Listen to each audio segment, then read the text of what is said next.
The following was recorded in front of a live studio audience at the Studio 21 Podcast Café. This is the United Podcast Network.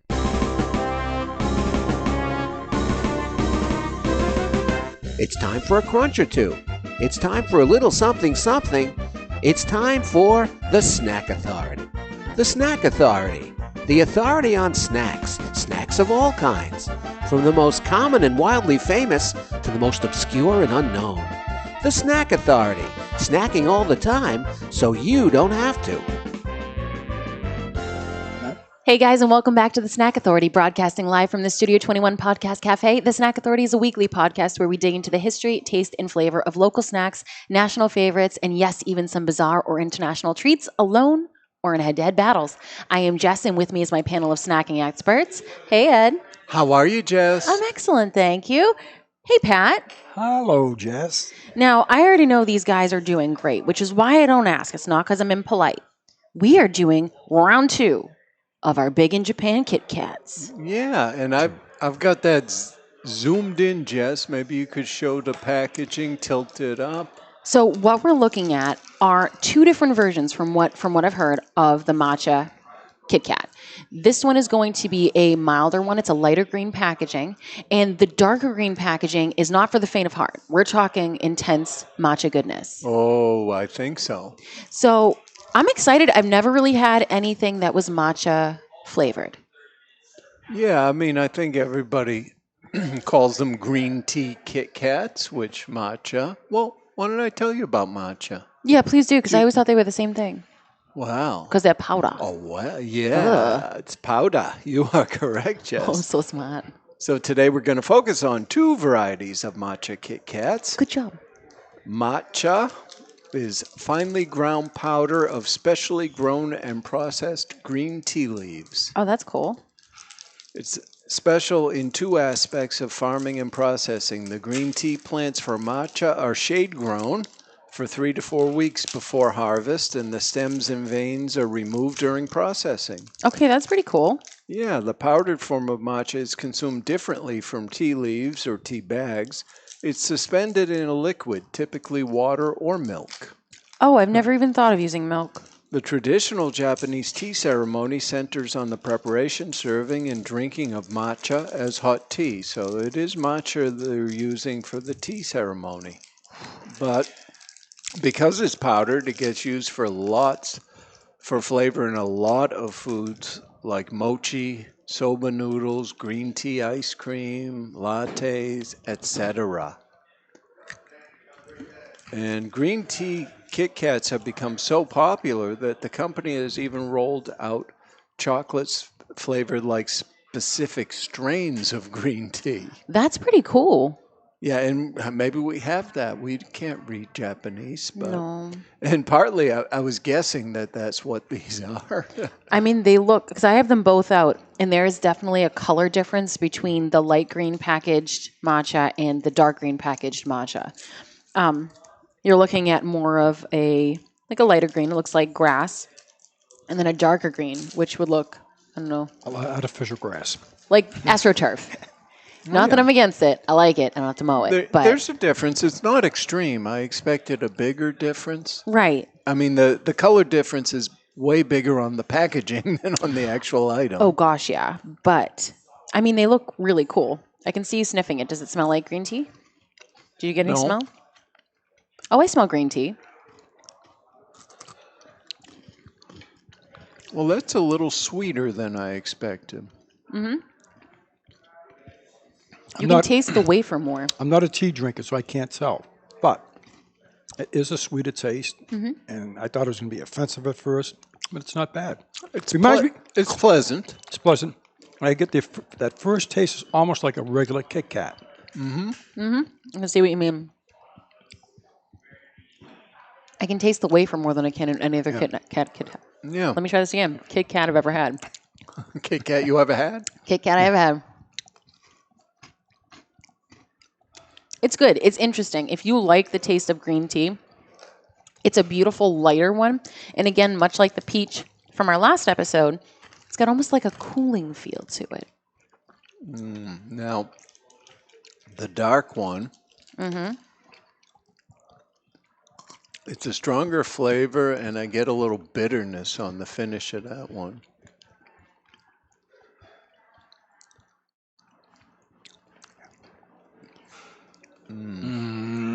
I think this is one of the ones you have to take a hot second. Yeah. I'm sorry, there's a nice good minute of silence. Yeah, It but does have the little bit of sharpness. It's not unpleasant, but weird. I found it a tad unpleasant on the finish. Yeah. And part of it is maybe the contrast to just how pleasant the light one was. Mm-hmm. It was much lighter and sweeter, I think. Mm-hmm. Yeah, big difference. Now, there is some speculation that they sell different versions in the airport stores, which are sweeter than the ones they sell in the convenience stores because it's Different tourists market. grabbing them on the way out. So I can't say for sure. I don't think he bought any of them at the airport. It's got right underneath your tongue, towards the back of your mouth, it's got definitely the matcha feel to it. It's clear there is matcha very present in them. I don't hate it. In fact, I must say, I had a light, a dark, and then the second light I had, I didn't enjoy as much. Yeah. Because I think The doc did it. yeah. And this is actually called the koi flavor, which means very strong. Not like the koi fish. No, it's not fishy at all. No. They pack twice as much matcha into them versus the regular one. It's a lingering flavor. It is. Yeah.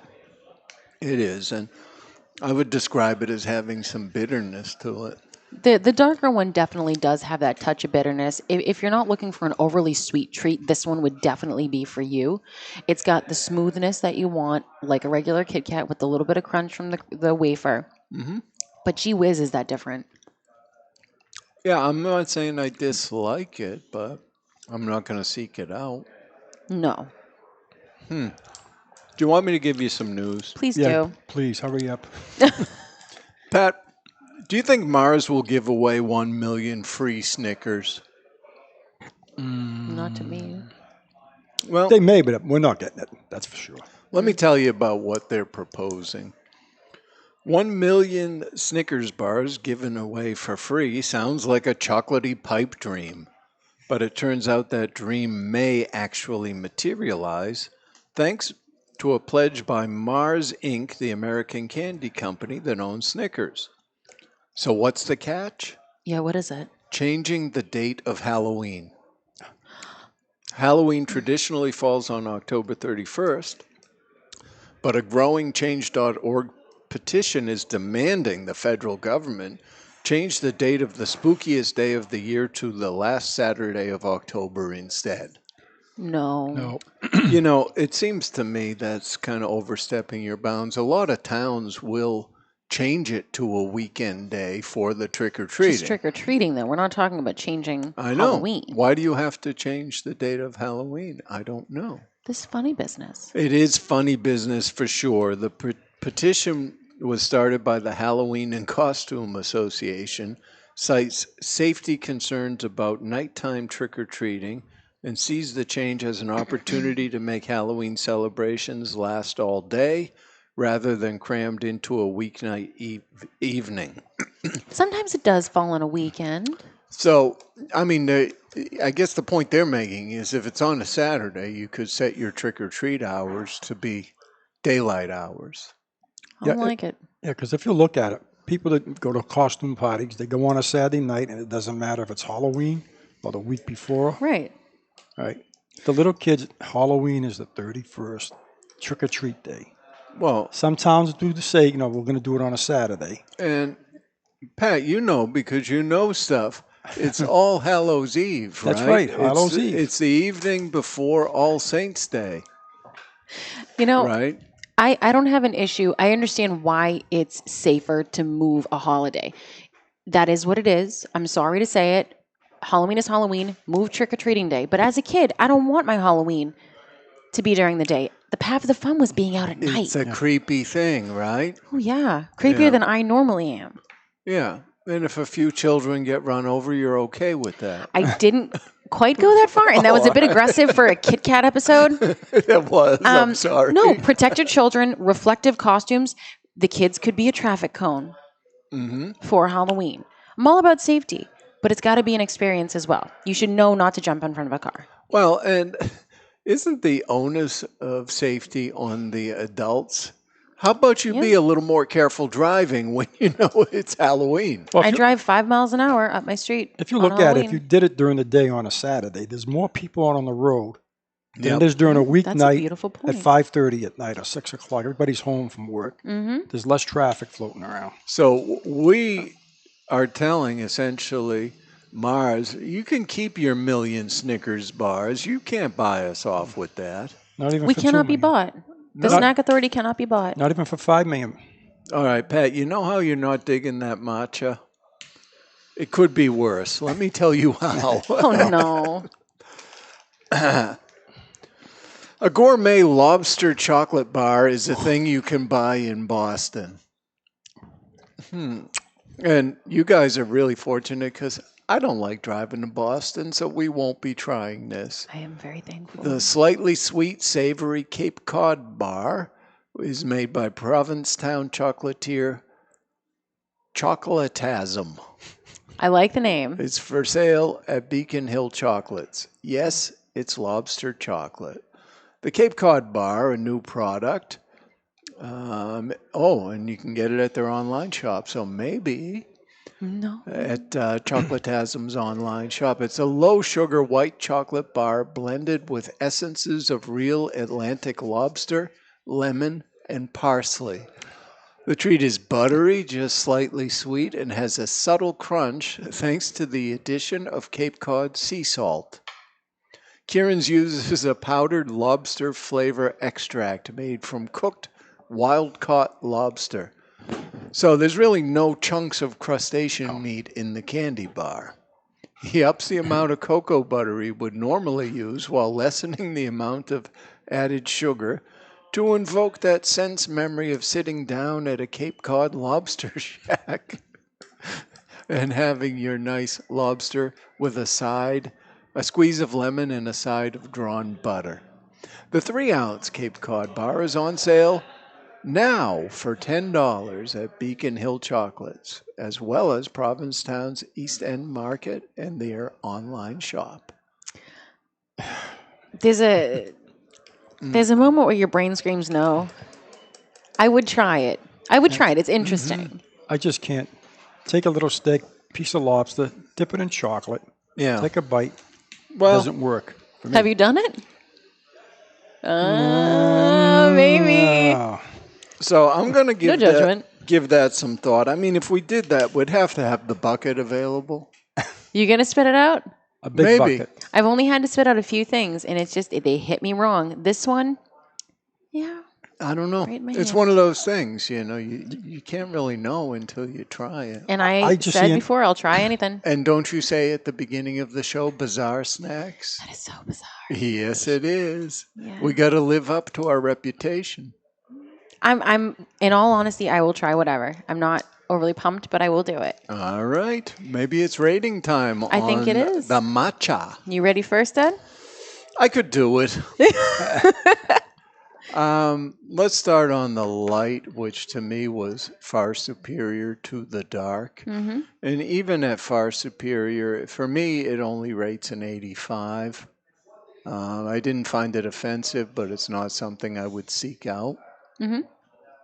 The dark one's way down at 78 for me. I wouldn't want to eat that. Right. Now, I can understand that it might appeal to somebody else. It's a well-made quality product that is just not for me. Right. Pat, Are you ready? I'm ready. The light one, I would give it like an 82. Like Ed said, not offensive. I wouldn't seek it out. I wouldn't search it out. If somebody offered to me, I might take a bite. Yeah. The dark one, I'm going to go into, say, 73, 72. I rated 71. them much higher than you guys did. I like where they were going with it, and a lot of people really like matcha. Even if, you know what, I can justify this as a health snack, so I rated higher. The light one I gave a 90, and the dark one I gave an 87. Well, I can see if you like If the you tea, like green tea. if you like green I tea, do like green tea. Right. And People I are should gonna like say it. that I don't particularly care for it. Maybe if it's served at a restaurant that I'm eating at, I'll have a couple sips, but Yeah. that's it. and then you're going to ask for a cup of coffee anyways. You got any coffee? So what we have for a total is 86 for our light matcha and a 79 for our dark matcha. So last episode was much more successful for us. Oh yeah, I'm thinking about that peach one still. Well, next week we're going to see what pot 3 brings our way. I'm so Do you want excited. mine? Please no. So if you guys ever have an idea of a snack we should dig into, an idea of what to pair against each other, or just something weird you want us to eat, I guess, let us know. Contact us at thesnackauthority@gmail.com. Let your snack eating friends know about us. Share us. Subscribe to us. Give us a 5-star rating. We like those. For Ed, Pat, and myself, have a wonderful snacking week, and matcha on. The views and opinions expressed by the hosts, guests, or callers of this program do not necessarily reflect the opinions of the Studio 21 Podcast Café, the United Podcast Network, its partners, or affiliates.